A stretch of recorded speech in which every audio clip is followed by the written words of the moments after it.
இது வந்து என் ஃப்ரெண்டோட ஐஃபோன் 15 இப்போ ரிலீஸ் ஆயிருக்குது ஐஃபோன் 16. இந்த 15க்கும் 16க்கும் மோஸ்ட்டாக எந்த விதமான டிஃப்ரென்ஸும் இல்லை. என்னதான் ஆப்பிள் இன்டெலிஜென்ஸ்னு சொன்னாலும் இல்லை சில விதமான சாஃப்ட்வேர் அப்டேட்ஸ் கொடுத்தாலும் அதில் நம்ம தெரிஞ்சுக்க வேண்டிய முக்கியமான விஷயம் என்னன்னா இந்த சாஃப்ட்வேர் அப்டேட்ஸ் எல்லாம் ஐஃபோன் 15லேயே ஆக்சுவலாக கொடுக்க முடியும்.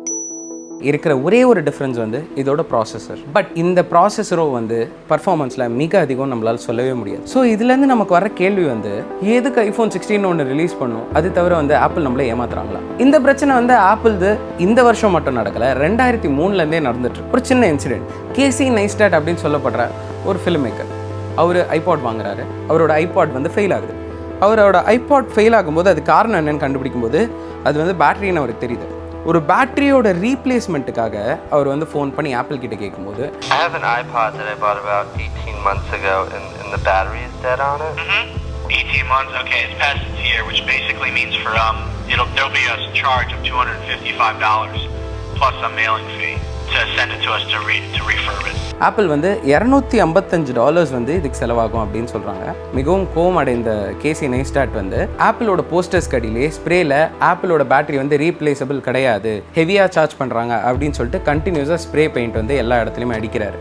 இதை நீங்கள் கேட்கும்போது ஏன் அவர் அடிக்கணும் அப்படின்னு நீங்கள் கேட்கலாம். ஏன்னு பார்த்தீங்கன்னா ரெண்டு விஷயம். முதல்ல நம்ம காலம் மாதிரி நான் ரிமூவபிள் பேட்டரிஸ் அந்த காலத்தில் இல்லை, ரிமூவபிள் பேட்டரிஸ் எல்லாத்துக்குமே இருக்குது ஆப்பிள் ப்ராடக்ட்டை தவிர. அது மட்டும் இல்லாமல் அந்த டைமில் 10 GB ஆப்பிள் ஐபாடே வந்து $299 தான். $255 கொடுத்து நம்ம ஒரு பேட்டரி ரீப்ளேஸ் பண்ணுறதுக்கு பதிலாக நம்ம அதை தூக்கி போட்டுட்டு $299 கொடுத்து புது ஆப்பிள் ஐபாடே வாங்கிடலாம் தான் நமக்கு தோணும். கேசி நைஸ்டாட் வந்து ஆப்பிளுக்கு அகேன்ஸ்டாக ஒரு கேஸை வந்து ஃபைல் பண்ணுறாங்க. ஆனால் ஆப்பிள் வந்து இந்த கேஸை ஃபைல் பண்ண வேணாம், அதுக்கேற்ற மாதிரி நாங்கள் எங்களை மாற்றிக்கிறோம்னு சொல்லிட்டு $100 வந்து உங்கள் பேட்டரி ரீப்ளேஸ்மெண்ட்டை குறைக்கிறாங்க. இந்த இஷ்யூஸ் வந்து இந்த ஒரு வருஷம் மட்டும் போகலை, திருப்பி பலவிதமான வருஷங்களுக்கு வருது. iOS 17 அப்டேட்க்கு அப்புறம் வந்து பேட்டரியோட லைஃப் வந்து ரொம்ப குறையுது. அது மட்டும் இல்லாமல் ஆப்ஸ்லாம் ஸ்லோ டவுன் ஆகுது அப்படின்னு சொல்லிட்டு வந்து நிறைய பேர் கம்ப்ளைண்ட் பண்ணியிருக்காங்க. அதுக்கு ஆப்பிள் கொடுத்த எக்ஸ்பிளனேஷன் என்னன்னா, இது வந்து ஃபோன் வந்து ரொம்ப லாங்காக இருக்கிறதுக்கும் எஃபிஷியன்ட் ஆகிறதுக்கும் தான் பண்ணுறோம் அப்படின்னு சொல்கிறாங்க. ஃபோன் சரியாக ஒர்க் ஆகலைன்னா எஃபிஷியண்ட்டாக இருந்து என்ன பிரயோஜனம் அப்படின்ற கேள்வி உங்களுக்கு வருதுல, இதே கேள்வி தான் மக்களுக்கு வந்தது. இந்த மாதிரி நிறைய விதமான இஷ்யூஸில் ஆப்பிள் வந்து மக்களுக்கு ரிட்டர்ன் பே பண்ணுற மாதிரியும் அது மட்டும் இல்லாமல் நிறைய பில்லியன்ஸ் ஆஃப் டாலர்ஸ் வந்து ஃபைன் கட்டுற மாதிரியும் சுச்சுவேஷன்ஸ்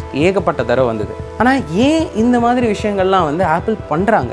இதோட தேவை என்ன? இதோட நெசசிட்டி என்ன? இப்படியெல்லாம் பார்த்தா நம்ம ஆல்ரெடி வாங்கின ஒரு ப்ராடக்ட்டு மிஞ்சி போனால் நமக்கு பழசாக தான் தெரிய போகுது. ஆக்சுவலி அதுதான் விஷயம். ஐஃபோன் 16 வரும்போது ஐஃபோன் 15 பழசாக தெரியும். அதனால தான் ஐஃபோன் 16 வாங்கணும்னு நமக்கு தோண வைக்க முடியும். இது பேர் தான் வந்து பிளான்ட் ஆப்சலன்ஸ். இந்த பிளான்ட் ஆப்சலன்ஸ், அதாவது சிம்பிளாக சொல்லணும்னா ஒரு விஷயத்தை பிளான் பண்ணி பழசாக்குறதுன்றது ஆப்பிள் மட்டும் பண்ணலை, பலவிதமான ப்ராடக்ட்ஸ் வந்து இங்கே கண்டினியூஸாக நம்மளை சுற்றி இருக்கிறவங்க பண்ணிக்கிட்டே இருக்காங்க. இதுக்கு சில விதமான எடுத்துக்காட்டுகள் என்னென்னு பார்த்தீங்கன்னா, நம்மளோட பழைய டிவி, பழைய ப்ராடக்ட்ஸ் எல்லாமே வந்து மிக அருமையாக மிக நல்லா ஒரு 10லேருந்து 5 வருஷமாவது செயல்படுற மாதிரி இருக்கும். ஆனால் இந்த காலத்தில் அந்த மாதிரி எந்த விதமான ப்ராடக்ட்ஸும் கிடையாது. இதுக்கு காரணம் என்ன அப்படின்னு வந்து நீங்கள் பேசிக்காக வந்து யோசிக்கலாம். இது காரணம் என்னன்னு பார்த்தீங்கன்னா, இதுக்கு வந்து நம்ம ஆக்சுவலாக 2000s இன்னும் அதை விட பின்னாடி போக வேண்டியது இருக்குது. இது பல்பு உருவாக்கும் போதே ஆரம்பிக்கப்பட்ட ஒரு முக்கியமான strategic plan. 1979 Thomas Alva Edison first பல்பை கண்டுபிடிக்கிறாரு. அது 14 மணி நேரம் எரியுது. அதுக்கப்புறம் கொஞ்சமாக பல்போட டைம் அதிகமாகி சுமார் 1920களில் 2500 மணி நேரத்துலேருந்து 1800 மணி நேரத்துக்கு பல்புகள் எரிய ஆரம்பிக்குது. ஆனால் இங்கேருந்து தான் பல்ப் மேனுஃபேக்சர் பண்ணுற கம்பெனிஸ்க்கு பயங்கரமான பிரச்சனைகள் வருது. இதில் ஃபிலிப்ஸ், ஆஸ்ராம், ஏஇஐ அது மட்டும் இல்லாமல் பலவிதமான கம்பெனிஸ் எல்லாருமே சேர்ந்து ஃபீபஸ் கார்டல் அப்படின்ற ஒரு முக்கியமான கூட்டமைப்பை உருவாக்குறாங்க.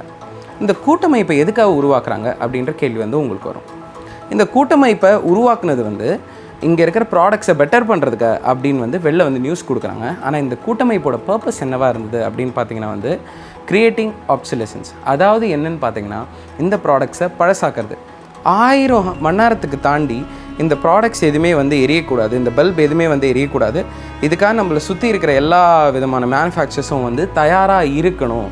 அப்படி நம்ம அத்தனை பேருமே பிளான் பண்ணால் தான் நம்ம இந்த பிஸ்னஸில் சஸ்டெயின் ஆக முடியும் அப்படின்னு சொல்லிட்டு இந்த எல்லா பிஸ்னஸ் பீப்புளும் சேர்ந்து ஒன்றா சேர்ந்து ஒரு கூட்டமைப்பு ஆரம்பிச்சு அதில் வந்து இந்த பிளானை செயல்பாட்டில் கொண்டு வராங்க.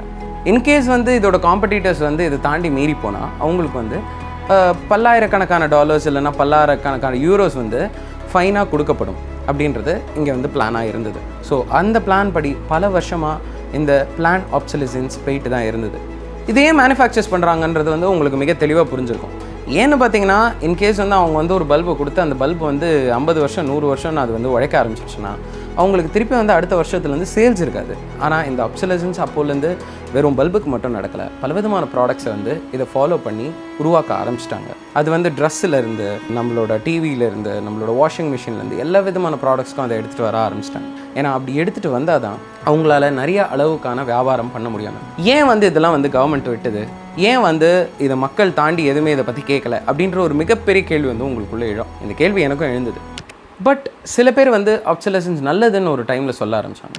இதுக்கு காரணம் என்னென்னு பார்த்தீங்கன்னா, இன்கேஸ் வந்து இந்த ப்ராடக்ட் மேனுஃபேக்சரர்ஸ் வந்து பிஸ்னஸ்லேருந்து வெளில போயிட்டாங்க, இல்லை ஒரே டைமில் எல்லா ப்ராடக்ட்டுமே அவங்க வந்து விற்றுட்டாங்க அப்படின்னு பார்த்தீங்கன்னா என்ன ஆகும், ஆக்சுவலாக வந்து அடியில் இருக்கிற பல பேரோட வேலை வந்து போயிடும். பல ரா மெட்டீரியல்ஸ்க்கு இருக்கிற அதுக்கு அடியில் செய்யப்படுற பிஸ்னஸ்க்கு வந்து ரெவென்யூ போயிடும், வேலை போயிடும்ன்ற காரணத்தினால.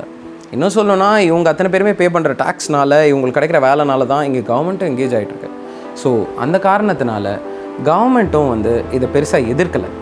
ஆனால் இதை வந்து இப்படியே வந்து விட்டுட்டு இருக்க முடியாது, இல்லைனா வந்து எந்த விதமான கம்பெனி வந்து யாரை வேணாலும் ஏமாற்றலாம் அப்படின்னு சொல்லிட்டு கவர்மெண்ட்டுக்கு இதுக்கு ஸ்ட்ரிக்டான லாஸ் அண்ட் சிவியரான ஆக்ஷன் வந்து நிறைய எடுக்க ஆரம்பித்தாங்க. அது இனிமேல் போயிட்டு தான் இருக்குது. பட் எந்தெந்த ப்ராடக்ட்ஸ் எத்தனை வருஷம் இருக்கணும், எப்படி இருக்கணும், அந்த ப்ராடக்ட்ஸ்னால என்னென்ன பிரயோஜனங்கள், எதுக்குள்ளே வந்து ரீசைக்கிள் பண்ணிக்கலாம் அப்படின்னு சொல்லிட்டு பிஸ்னஸ்க்கும் ஃபேவரபுளாக, மக்களுக்கும் ஃபேவரபுளாக நிறையா லாஸ் எல்லாம் எடுத்துகிட்டு வர ஆரம்பித்தாங்க. இது பேஸ் பண்ணி தான் போயிட்டுருக்கு. அந்த காலத்தில் பார்த்திங்கன்னா கம்பெனிஸ் ஆர் இண்டஸ்ட்ரீஸ்ன்றது வந்து ஏகப்பட்டது இருக்காது. ஒரு மொத்த நாட்டுக்கே வந்து ஒரு இண்டஸ்ட்ரி, ஒரு கம்பெனி, இல்லை ஒரு மேனுஃபேக்சரர் தான் இருப்பாங்க ஒரு ப்ராடக்ட்டுக்காக. மிஞ்சி போனால் 2-3. ஸோ அந்த காலத்தில் வந்து obsolescence வந்து ஒரு நல்ல விஷயமா இருந்திருக்கலாம், அதாவது பழசாக்கிறது வந்து மிகவும் நல்ல விஷயமா இருந்திருக்கலாம். ஆனால் இந்த காலத்தை பொறுத்த வரைக்கும் ஏகப்பட்ட கம்பெனிஸ் இருக்குது, ஏகப்பட்ட ப்ராடக்ட்ஸ் இருக்குது, ஏகப்பட்ட டெக்னாலஜிஸ் இருக்குது. இன்னும் உண்மையை சொல்லணும்னா நிறைய ப்ராடக்ட்ஸ், நிறைய விஷயங்கள் வந்து நம்ம கைக்கு பல வருஷத்துக்கு முன்னாடி அப்டேட்டுக்கு வந்தது, இன்னும் நம்ம கைக்கு வரவே இல்லை. அதுதான் உண்மை. நம்ம வச்சிருக்கிறது ஆக்சுவலி லேட்டஸ்டான அப்கிரேடடான ஒரு ப்ராடக்டே கிடையாது. அதை வந்து அங்கே சீப்பாக ஈவெஸ்ட் மாதிரி இருக்கிற ஒரு மேட்ரை எடுத்துகிட்டு வந்து இங்கே சேல் பண்ணுவாங்க. என்னது 400 ஹெட்ஃபோனு, 50 ஹெட்ஃபோன்லாம் ஈவேஸ்ட்டா? அதனால ஒரு பிராண்ட் ஐடென்டிட்டி இல்லாமல், அதாவது இந்த ப்ராடக்டை வாங்கினா நம்ம சமக்கெத்துடா அப்படின்ற ஐடியா இல்லாமல், இது வாங்கினா நமக்கு என்ன பயன் அப்படின்னு பார்த்து நம்ம ஒரு ப்ராடக்ட்டையும் வாங்க ஆரம்பிச்சோன்னா இங்கே சிறப்பான கம்பெனிஸ், சிறப்பான ப்ராடக்ட்ஸ், சிறப்பான திங்ஸ் நம்ம கைக்கு வரும். ஸோ ஆப்பிள் ஏமாத்துறாங்களா, அதை ப்ரூவ் பண்ணுறது பெரிய விஷயமோ இல்லையோ, ஆனால் அதை மாற்றுறது நம்ம கையில் தான் இருக்குது. ப்ராடக்டை வாங்கினா தான் உங்களுக்கு சேல்ஸ், அவங்களுக்கு சேல்ஸ் ஆனால் தான் அந்த ப்ராடக்ட் அந்த மாதிரி கண்டினியூஸாக கொடுத்துக்கிட்டே இருப்பாங்க. இப்போவே iPhone 16ஓட சேல்ஸ் டவுன் ஆச்சுன்னா iPhone 17 ஏதோ ஒரு அப்கிரேட் கொடுத்து தானே ஆகணும். யோசிங்க.